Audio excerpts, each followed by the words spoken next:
ஒரு ஈவு இறக்கமற்ற ஒரு செயலை நீ செய்யறன்னு யாராவது தமிழ்நாட்டில் இருக்கக்கூட ஒரு மானமுள்ள ஒரு தலைவன், அரசியல் கட்சி தலைவன் யாராவது நடிகர் விஜயை பார்த்து கேள்வி எழுப்பி கண்டனம் தெரிவிச்சிருக்கீங்களா?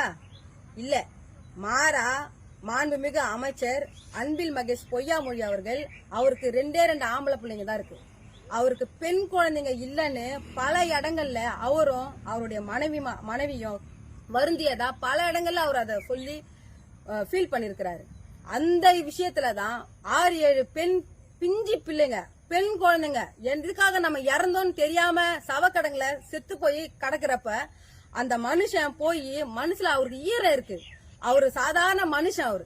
அவரு ஒரு தந்தையா, எந்த ஒரு தந்தையா ஒரு பெண் குழந்தை இறந்து கிடைக்கிறப்ப அது உணர்வுபூர்வமா தன்னை அறியாம கண்ணுல தண்ணீர் வரும், அழுவாங்க.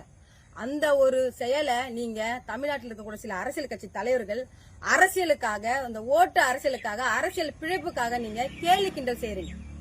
தமிழ்நாட்டு மக்கள் இத புரிஞ்சு கரூர்ல மரணம் அடைஞ்ச 41 பேருக்கு நீதி கிடைக்கிறதுக்கு நம்ம எல்லாரும் ஒன்றா இணைந்து போராடணும்.